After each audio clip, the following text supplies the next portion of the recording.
ಮರುಪಡೆಯುವಿಕೆ ಮತ್ತು ಡಿಜಿಟಲ್ ಹಂಚಿಕೆಯವರೆಗಿನ ಎಲ್ಲ ಪ್ರಕ್ರಿಯೆಗಳನ್ನು ಆನ್ಲೈನ್ಗಳಲ್ಲಿ ಕೈಗೊಳ್ಳಲಾಗುವುದು. ನೋಂದಣಿ ಇಲಾಖೆಯಲ್ಲಿ 2003ಕ್ಕಿಂತ ಹಿಂದಿನ ಲೆಗಸಿ ದಾಖಲೆಗಳನ್ನು ಭೌತಿಕವಾಗಿ ದೀರ್ಘಕಾಲದವರೆಗೆ ಸಂಗ್ರಹಣೆ, ಸಂರಕ್ಷಣೆ ಮಾಡುವ ಉದ್ದೇಶದಿಂದ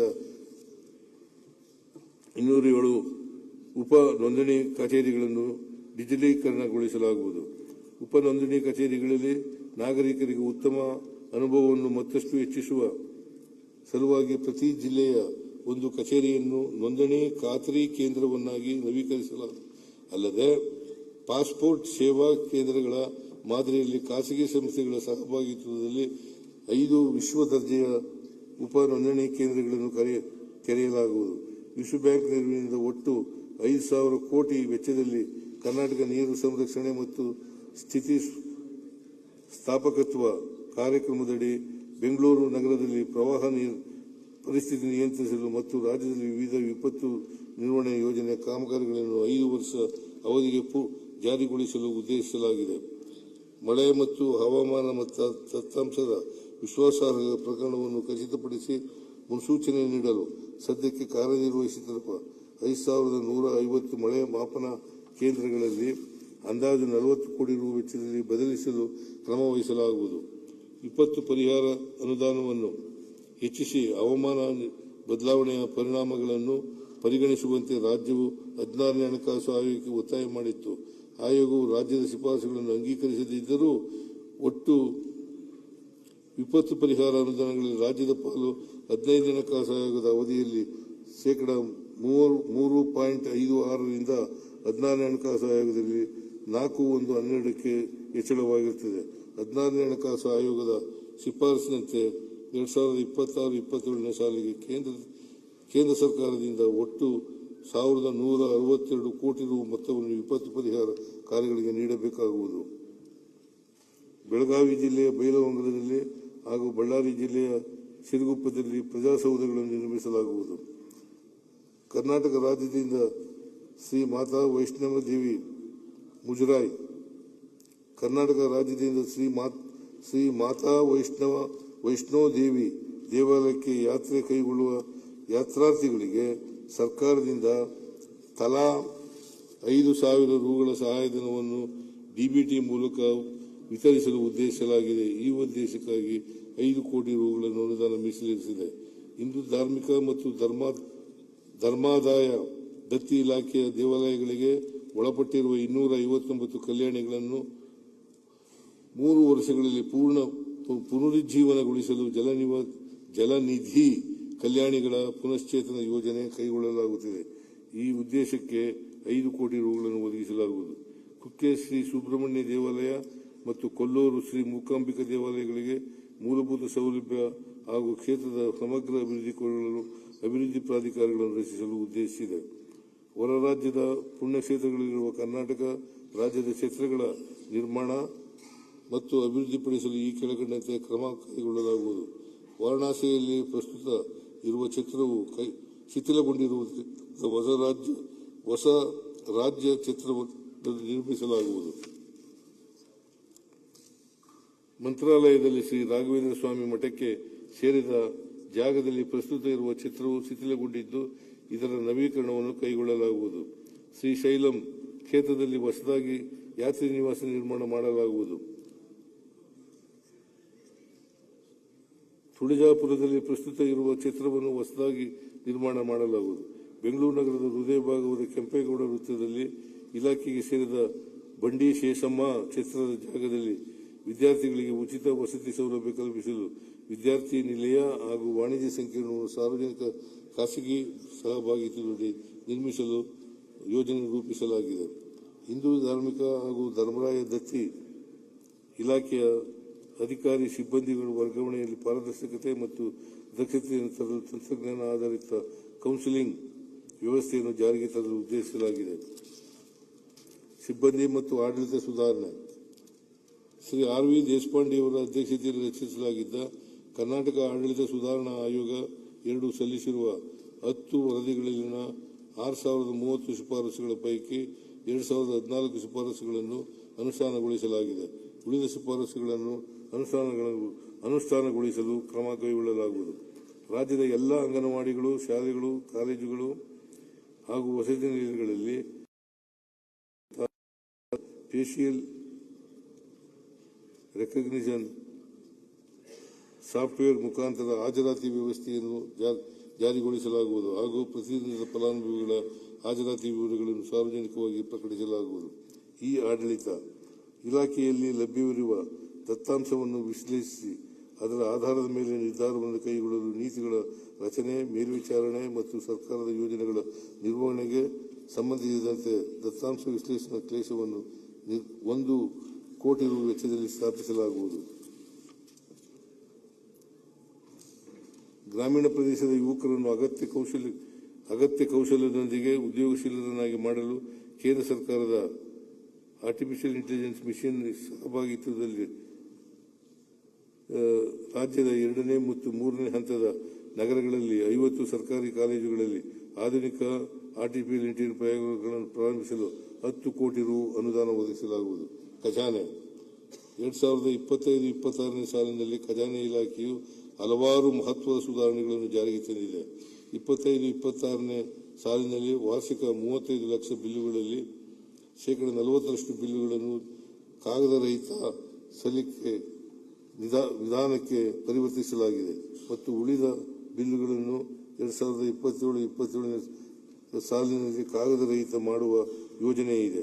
50ಕ್ಕೂ ಹೆಚ್ಚು ಸಾರ್ವಜನಿಕ ಉದ್ಯಮಿಗಳು ಮತ್ತು ಸ್ವಾಯತ್ತ ಸಂಸ್ಥೆಗಳು ಹಣಕಾಸು ಮೇಲ್ವಿಚಾರಣೆಯನ್ನು ನಿರ್ವಹಿಸಲು ರಾಜ್ಯ PFMS ವ್ಯವಸ್ಥೆಯನ್ನು ಅನುಷ್ಠಾನಗೊಳಿಸಲಾಗಿದೆ. HRMS ವ್ಯವಸ್ಥೆಗಳಲ್ಲಿ ಸುಧಾರಣೆ ತರಲಾಗಿದ್ದು, ಹೊಸದಾಗಿ ಸರ್ಕಾರಿ ಸೇವೆಗೆ ಸೇರಿದ ನೌಕರರ ವೇತನ ಪ್ರಕ್ರಿಯೆ ಸಮಯವನ್ನು 1 ವಾರದ ಒಳಗಡೆ ತ್ವರಿತಗೊಳಿಸಲಾಗುತ್ತಿದೆ ಮತ್ತು ನಿವೃತ್ತ ನೌಕರರಿಗೆ ಪಿಂಚಣಿ ದಾಖಲೆಗಳ ಡಿಜಿಟಲ್ ಸಲ್ಲಿಕೆ ಮತ್ತು ಟ್ರ್ಯಾಕಿಂಗ್ ಸೌಲಭ್ಯ ಒದಗಿಸಲಾಗಿದೆ. ವಾರ್ತಾ ಮತ್ತು ಸಾರ್ವಜನಿಕ ಸಂಪರ್ಕ ರಾಜ್ಯದಲ್ಲಿ ಚಲನಚಿತ್ರ ಮತ್ತು ಇತರ ಚಿತ್ರೀಕರಣಗಳಿಗೆ ಅಗತ್ಯವಿರುವ ವಿವಿಧ ಇಲಾಖೆಗಳ ಅನುಮತಿಗಳನ್ನು ಏಕಗವಾಕ್ಷಿ ವ್ಯವಸ್ಥೆಯಲ್ಲಿ ಒಂದೇ ವೇದಿಕೆಯಲ್ಲಿ ನೀಡುವ ಸಲುವಾಗಿ ಸಿನಿ ಮಿತ್ರ ಎಂಬ ಆನ್ಲೈನ್ ಡಿಜಿಟಲ್ ವ್ಯವಸ್ಥೆಯನ್ನು ಜಾರಿಗೊಳಿಸಲಾಗುವುದು. ರಾಜ್ಯದ ಪ್ರವಾಸಿ ತಾಣಗಳು, ಐತಿಹಾಸಿಕ ಸ್ಮಾರಕಗಳು ಮತ್ತು ಚಿತ್ರೀಕರಣ ಸ್ಥಳಗಳ ಮಾಹಿತಿಯನ್ನು ಒಳಗೊಂಡ Karnataka film location digital map ಅನ್ನು 1 ಕೋಟಿ ರುಗಳಲ್ಲಿ ಅಭಿವೃದ್ಧಿಪಡಿಸಲಾಗುವುದು. ಗುಣಾತ್ಮಕ ಚಲನಚಿತ್ರಗಳಿಗೆ ನೀಡಲಾಗುತ್ತಿದ್ದ ಸಹಾಯಧನವು ಕೆಲವು ವರ್ಷಗಳಿಂದ ಸ್ಥಗಿತಗೊಂಡಿದ್ದು, 25-26ನೇ ಸಾಲಿನಲ್ಲಿ 3 ವರ್ಷಗಳ ಚಲನಚಿತ್ರಗಳನ್ನು ಗುರುತಿಸಿ ನಮ್ಮ ಸರ್ಕಾರದಲ್ಲಿ ಸಹಾಯಧನವನ್ನು ನೀಡಲಾಗಿರುತ್ತದೆ. ಪ್ರಸಕ್ತ ಸಾಲಿಗೆ ಉಳಿದ 3 ವರ್ಷಗಳ ಚಲನಚಿತ್ರಗಳ ಆಯ್ಕೆ ಪ್ರಕ್ರಿಯೆಯನ್ನು ಪೂರ್ಣಗೊಳಿಸಿ ಸಹಾಯಧನವನ್ನು ನೀಡಲು 20 ಕೋಟಿ ರುಗಳನ್ನು ಒದಗಿಸಲಾಗುವುದು. ರಾಷ್ಟ್ರಪಿತ ಮಹಾತ್ಮ ಗಾಂಧೀಜಿಯವರ ವಿಚಾರಧಾರೆಗಳನ್ನು ಯುವಜನರಿಗೆ ತಿಳಿಸಲು ಮತ್ತು ಜಿಲ್ಲಾ ಗಾಂಧಿ ಭವನಗಳನ್ನು ಪುನಶ್ಚೇತನಗೊಳಿಸಲು ಮಹಾತ್ಮ ಗಾಂಧಿ ಜನಶಿಕ್ಷಣ ಕೇಂದ್ರ ಯೋಜನೆಯನ್ನು ರೂಪಿಸಿ ಜಾರಿಗೊಳಿಸಲಾಗುವುದು. ಇಲಾಖೆಯಲ್ಲಿ ಲಭ್ಯವಿರುವ ಛಾಯಾಚಿತ್ರಗಳು ಹಾಗೂ ವಿಡಿಯೋ ಡಾಕ್ಯುಮೆಂಟರಿಗಳನ್ನು ಡಿಜಿಟಲ್ ಮಾದರಿಗೆ ಪರಿವರ್ತಿಸಿ ಡಿಜಿಟಲ್ ದೃಶ್ಯ ಕರ್ನಾಟಕ ಎಂಬ ವೇದಿಕೆಯೊಂದನ್ನು ಕಲ್ಪಿಸಲಾಗುವುದು. ಅದಕ್ಕಾಗಿ 5 ಕೋಟಿ ರುಗಳನ್ನು ಒದಗಿಸಲಾಗುವುದು. ಮೈಸೂರು ಫಿಲ್ಮ್ ಸಿಟಿಯನ್ನು ಸ್ಥಾಪಿಸಲು ಈ ಮೊದಲು 500 ಕೋಟಿ ರುಗಳಿಗೆ ಅನುಮೋದನೆ ನೀಡಲಾಗಿತ್ತು. ಫಿಲ್ಮ್ ಸಿಟಿ ಸೌಲಭ್ಯಗಳನ್ನು ಒಳಗೊಂಡಂತೆ ಪ್ರವಾಸಿಗರಿಗೆ ಅನುಕೂಲವಾಗುವಂತೆ ಥೀಮ್ ಪಾರ್ಕ್, ಸ್ಟಾರ್ ಹೋಟೆಲ್ ಮತ್ತು ರೆಸ್ಟೋರೆಂಟ್ಗಳನ್ನು ಒಳಗೊಂಡು PPP ಮಾದರಿಯಲ್ಲಿ ಆಡಳಿತಾತ್ಮಕ ಅನುಮೋದನೆ ನೀಡಿ ವ್ಯವಹಾರ ವಹಿವಾಟುದಾರರನ್ನು ನೇಮಿಸಲಾಗಿದೆ. ದಿವಂಗತ ಪುಟ್ಟಣ್ಣ ಕಣಗಾಲ್ ಅವರ ನಿವಾಸವನ್ನು ವಸ್ತು ಸಂಗ್ರಹಾಲಯವನ್ನಾಗಿ ರೂಪಿಸಲಾಗುವುದು. ಮಹಾತ್ಮ ಗಾಂಧೀಜಿಯವರು ಬೇಡಿಕೊಟ್ಟ ರಾಜ್ಯದ ವಿವಿಧ ಸ್ಥಳಗಳಲ್ಲಿ ಅವರ ಸ್ಮರಣಾರ್ಥ ಗಾಂಧಿ ಸ್ಮಾರಕ ಸ್ತಂಭಗಳನ್ನು ನಿರ್ಮಿಸಲಾಗುವುದು.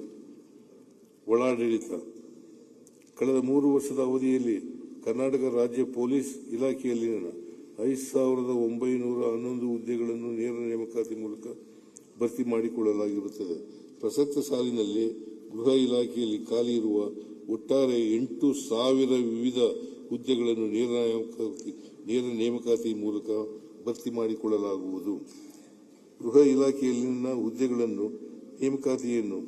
ಹುದ್ದೆಗಳ ನೇಮಕಾತಿಯನ್ನು ಕ್ರಮಬದ್ಧವಾಗಿ, ಪಾರದರ್ಶಕವಾಗಿ ಹಾಗೂ ನಿಯಮಿತವಾಗಿ ನಡೆಸಲು ಶಾಶ್ವತ ಪೊಲೀಸ್ ಮತ್ತು ಪೊಲೀಸ್ ಸಹಾಯಕ ಸೇವೆಗಳ ನೇಮಕಾತಿ ಮಂಡಳಿಯನ್ನು ಸ್ಥಾಪಿಸಲಾಗುವುದು.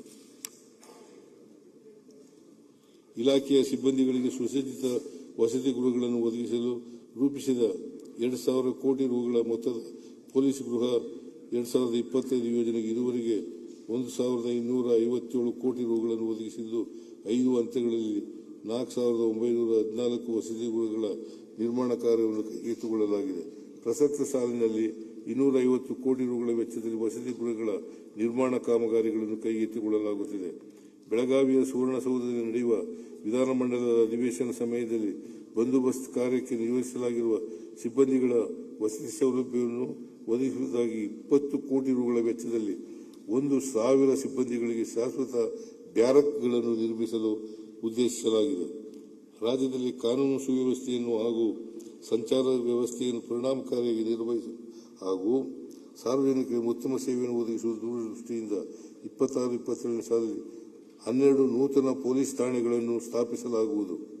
ಅನುಬಂಧ 8 ಮುಂದುವರೆದು ಪ್ರಸಕ್ತ ವರ್ಷದಲ್ಲಿ ನಿವೇಶನ ಲಭ್ಯವಿರುವ 10 ಪೊಲೀಸ್ ಠಾಣೆ ಕಟ್ಟಡಗಳನ್ನು 30 ಕೋಟಿ ರುಗಳ ವೆಚ್ಚದಲ್ಲಿ ನಿರ್ಮಾಣ ಮಾಡಲಾಗುವುದು. ಸಾರ್ವಜನಿಕರ ಭದ್ರತೆ ಮತ್ತು ಸೂಕ್ಷ್ಮ ನಿಗಾವಣೆ ದೃಷ್ಟಿಯಿಂದ ಗೃಹ ಇಲಾಖೆಯ ಚಲನಶೀಲತೆಯನ್ನು ಹೆಚ್ಚಿಸಲು ಪ್ರಸಕ್ತ ಸಾಲಿನಲ್ಲಿ 75 ಕೋಟಿ ರುಗಳ ವೆಚ್ಚದಲ್ಲಿ ಹೊಸ ವಾಹನಗಳನ್ನು ಒದಗಿಸಲಾಗುವುದು. ಕೇಂದ್ರ ಪುರಸ್ಕೃತ ಪೊಲೀಸ್ ಆಧುನೀಕರಣ ಯೋಜನೆಯಡಿ ಅತ್ಯಾಧುನಿಕ ಸಂಪರ್ಕ ಸಾಧನಗಳು, ಫೋರೆನ್ಸಿಕ್ ಉಪಕರಣಗಳು, ಸಿಸಿಟಿವಿ, ಬಾಡಿ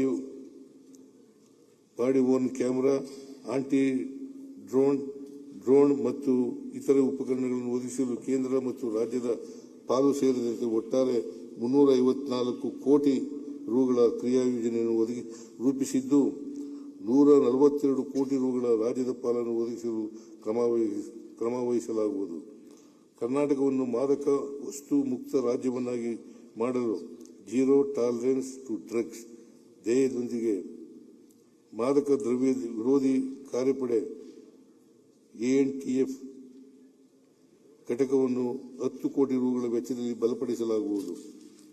ದ್ವೇಷ ಭಾಷಣ ಮತ್ತು ಸಂಭಾವ್ಯ ಕೋಮು ಗಲಭೆಯನ್ನು ನಿಯಂತ್ರಿಸಿ ಸಮಾಜದಲ್ಲಿ ಸೌಹಾರ್ದಯುತ ವಾತಾವರಣವನ್ನು ಕಾಯ್ದುಕೊಳ್ಳುವ ನಿಟ್ಟಿನಲ್ಲಿ ರಾಜ್ಯದಲ್ಲಿ ವಿಶೇಷ ಕಾರ್ಯಪಡೆಯನ್ನು ಸ್ಥಾಪಿಸಲಾಗಿದ್ದು ಪ್ರಸಕ್ತ ಸಾಲಿನಲ್ಲಿ ಉಡುಪಿ, ಶಿವಮೊಗ್ಗ, ದಕ್ಷಿಣ ಕನ್ನಡ ಜಿಲ್ಲೆಗಳಲ್ಲಿ 3 ಕಂಪನಿಗಳು ಕಾರ್ಯನಿರ್ವಹಿಸುತ್ತಿವೆ. ಬೆಳೆಯುತ್ತಿರುವ ಬೆಂಗಳೂರು ನಗರದಲ್ಲಿರುವ ಸಂಚಾರದ ಕೃಷಿಯನ್ನು ಪರಿಣಾಮಕಾರಿಯಾಗಿ ನಿರ್ವಹಿಸುವ ದೃಷ್ಟಿಯಿಂದ ವಿವಿಧ ಸಂಚಾರ ನಿರ್ವಹಣೆ ಸಂಸ್ಥೆಗಳಿಂದ ಪ್ರತ್ಯೇಕವಾಗಿ ನಿರ್ವಹಿಸಲಾಗುತ್ತಿರುವ ದತ್ತಾಂಶವನ್ನು ಸಂಗ್ರಹಿಸಿ ವಿಶ್ಲೇಷಿಸುವುದರ ಮೂಲಕ ನಗರದ ಸಂಚಾರ ವ್ಯವಸ್ಥೆಯನ್ನು ಸುಗಮಗೊಳಿಸಲು 25 ಕೋಟಿ ರುಗಳ ವೆಚ್ಚದಲ್ಲಿ ಸಂಯೋಜಿತ ಡಿಜಿಟಲ್ ವೇದಿಕೆಯನ್ನು ರೂಪಿಸಲಾಗುವುದು. ಬೆಂಗಳೂರು ನಗರ ಒಳಗೊಂಡಂತೆ ನಗರ ಪ್ರದೇಶಗಳಲ್ಲಿನ ಪೊಲೀಸಿಂಗ್ ಸವಾಲುಗಳನ್ನು ಪರಿಹರಿಸುವ ನಿಟ್ಟಿನಲ್ಲಿ ನಗರ ಪೊಲೀಸಿಂಗ್ ನಾವೀನ್ಯತೆ ಸಂಸ್ಥೆಯನ್ನು ಅರ್ಬನ್ ಪೊಲೀಸಿಂಗ್ ಇನ್ನೋವೇಷನ್ ಸೆಂಟರ್ ಸೃಜಿಸಿ GBA ಹಾಗೂ ಕಾರ್ಪೊರೇಷನ್ ಸಂಸ್ಥೆಗಳ ಸಹಯೋಗದೊಂದಿಗೆ CSR ನಿಧಿಯನ್ನು ಬಳಸಿಕೊಂಡು ನಿರ್ವಹಿಸಲು ಉದ್ದೇಶಿಸಲಾಗಿದೆ. ಸಾರ್ವಜನಿಕರ ಅನುಸರಣೆ ಭಾರವನ್ನು ಕಡಿಮೆ ಮಾಡುವ ಉದ್ದೇಶದಿಂದ ಕರ್ನಾಟಕ ರಾಜ್ಯ ಅಗ್ನಿಶಾಮಕ ಮತ್ತು ತುರ್ತು ಸೇವೆಗಳ ಇಲಾಖೆಯಿಂದ ರಾಜ್ಯದಲ್ಲಿನ ಎಲ್ಲ ವರ್ಗದ ಕಟ್ಟಡಗಳಿಗೆ ನೀಡಲಾಗುವ ಕ್ಲಿಯರೆನ್ಸ್, ನವೀಕರಣ ಪ್ರಮಾಣ ಪತ್ರ ಹಾಗೂ ಬಹುಮಹಡಿ ಕಟ್ಟಡವಲ್ಲದ ಕಟ್ಟಡಗಳಿಗೆ ನೀಡಲಾಗುವ ಸಮಾಪನ ಪತ್ರದ ನವೀಕರಣ ಅವಧಿಯನ್ನು 2 ವರ್ಷಗಳಿಂದ 5 ವರ್ಷಗಳಿಗೆ ಹೆಚ್ಚಿಸಲು ಕ್ರಮ ವಹಿಸಲಾಗುವುದು. ಮುಂದುವರೆದು ಈಗಾಗಲೇ ನೀಡಲಾಗಿರುವ ಪ್ರಮಾಣ ಪತ್ರಗಳನ್ನು ಸಹ ಉಳಿಕೆ ಅವಧಿಯ ಶುಲ್ಕವನ್ನು ಪಡೆದು 5 ವರ್ಷಗಳ ಅವಧಿಗೆ ನವೀಕರಿಸಲಾಗುವುದು. ಹೆಚ್ಚಿನ ಅಗ್ನಿ ಸುರಕ್ಷತೆಗಾಗಿ ಕೈಗೊಳ್ಳಲಾಗುತ್ತಿರುವ KSAFE 2 ಯೋಜನೆಯಡಿ 26-27ನೇ ಸಾಲಿಗೆ ಕಟ್ಟಡ ನಿರ್ಮಾಣ ಕಾಮಗಾರಿಗಳಿಗೆ ಹಾಗೂ ವಾಹನಗಳು ಅತ್ಯಾಧುನಿಕ ಅಗ್ನಿಶಮನ ಮತ್ತು ರಕ್ಷಣಾ ಉಪಕರಣಗಳನ್ನು ಒದಗಿಸಲು ಪ್ರಸಕ್ತ ಸಾಲಿಗೆ 50 ಕೋಟಿ ರುಗಳನ್ನು ಮೀಸಲಿರಿಸಿದೆ. ರಾಜ್ಯದ ಬಹುಮಹಡಿ ಕಟ್ಟಡಗಳಲ್ಲಿ ಸಂಭವಿಸಬಹುದಾದ ಅಗ್ನಿ ಅನಾಹುತಗಳನ್ನು ತಡೆಗಟ್ಟಲು ಪ್ರಸಕ್ತ ವರ್ಷದಲ್ಲಿ 52-54 ಮೀಟರ್ ಎತ್ತರಕ್ಕೆ ತಲುಪುವ ಒಂದು ಏರಿಯಲ್ ಲ್ಯಾಡರ್ ಪ್ಲಾಟ್ಫಾರಂ ವಾಹನವನ್ನು ಒದಗಿಸಲಾಗುವುದು. ಅಗ್ನಿಶಮನ ಕಾರ್ಯಕ್ಕೆ ನಿಯೋಜಿತರಾಗಿರುವ ಅಗ್ನಿಶಾಮಕ ಇಲಾಖೆ ಅಧಿಕಾರಿ ಮತ್ತು ಸಿಬ್ಬಂದಿಯವರಿಗೆ ಪ್ರಸಕ್ತ ನೀಡಲಾಗುತ್ತಿರುವ ಆಹಾರ ಭತ್ಯೆಯನ್ನು 150 ರೂಗಳಿಂದ 300 ರೂಗಳಿಗೆ ಹೆಚ್ಚಿಸಲಾಗುವುದು.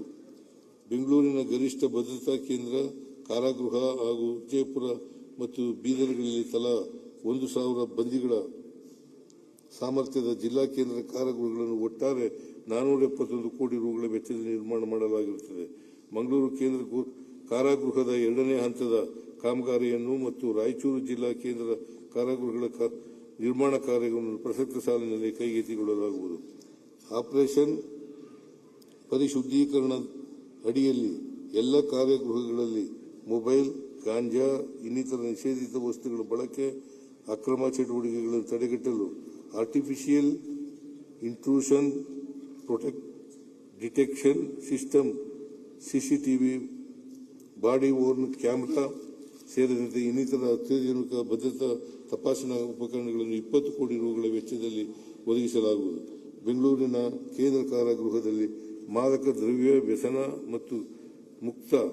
ವ್ಯಸನ ಮುಕ್ತ ಕೇಂದ್ರವನ್ನು ಸ್ಥಾಪಿಸಲಾಗುವುದು. ಸಾರಿಗೆ, ಮಹಿಳಾ ಸಬಲೀಕರಣದ ಸದುದ್ದೇಶದಿಂದ ಜಾರಿಗೆ ತರಲಾಗಿರುವ ಸರ್ಕಾರದ ಮಹತ್ವಾಕಾಂಕ್ಷಿ ಶಕ್ತಿ ಯೋಜನೆಯಡಿ ಪ್ರಯೋಜನ ಪಡೆಯುತ್ತಿರುವ ಮಹಿಳಾ ಪ್ರಯಾಣಿಕರ ಸಂಖ್ಯೆ ದಿನಕ್ಕೆ ಏರಿಕೆಯಾಗುತ್ತಿದ್ದು, ಇದುವರೆಗೆ 684 ಕೋಟಿ ಟ್ರಿಪ್ಗಳಲ್ಲಿ ಮಹಿಳಾ ಫಲಾನುಭವಿಗಳು ಪ್ರಯಾಣ ಸೌಲಭ್ಯ ಪಡೆದಿರುತ್ತಾರೆ. ಈ ಯೋಜನೆಯ ಅನುಷ್ಠಾನಕ್ಕಾಗಿ 26-27ನೇ ಸಾಲಿಗೆ 5,300 ಕೋಟಿ ರೂಗಳನ್ನು ಒದಗಿಸಲಾಗುವುದು. ರಸ್ತೆ ಸಾರಿಗೆ ನಿಗಮಗಳ ಸಿಬ್ಬಂದಿಗಳಿಗೆ ಇಂದಿನ ಸರ್ಕಾರ ದಿನಾಂಕ 1/3/2003 ಜಾರಿಗೆ ಬರುವಂತೆ ವೇತನವನ್ನು ಪರಿಷ್ಕರಿಸಿದ್ದು, ಅದಕ್ಕೂ ಮೊದಲಿನ ಅವಧಿಯ ವೇತನ ಪರಿಷ್ಕರಣೆಯ ವ್ಯತ್ಯಾಸದ ಮೊತ್ತವನ್ನು ಪಾವತಿ ಮಾಡುವ ಬಗ್ಗೆ ಯಾವುದೇ ನಿರ್ಧಾರ ಕೈಗೊಂಡಿರಲಿಲ್ಲ. ಸದರಿ ಅವಧಿಯ ವೇತನ ಪರಿಷ್ಕರಣೆ ಬಾಕಿ ಬೇಡಿಕೆಯನ್ನು ಸಹಾನುಭೂತಿಯಿಂದ ಪರಿಶೀಲಿಸಿ ದಿನಾಂಕ 1/1/2021ರಿಂದ 28/2/2023 ವೇತನದ ಬಾಕಿಯನ್ನು ಪಾವತಿಸಲು ಹಾಗೂ ದಿನಾಂಕ 1/4/2025ರಿಂದ ಜಾರಿಗೆ ಬರುವಂತೆ ವೇತನವನ್ನು ಪರಿಷ್ಕರಿಸಲು ನಮ್ಮ ಸರ್ಕಾರ. ಹೆಚ್ಚಿನ ವಿಡಿಯೋಗಳಿಗೆ ಪ್ರತಿಧ್ವನಿ ಯೂಟ್ಯೂಬ್ ಚಾನೆಲ್ ಸಬ್ಸ್ಕ್ರೈಬ್ ಮಾಡಿ, ಬೆಲ್ ಐಕಾನ್ ಕ್ಲಿಕ್ ಮಾಡಿ.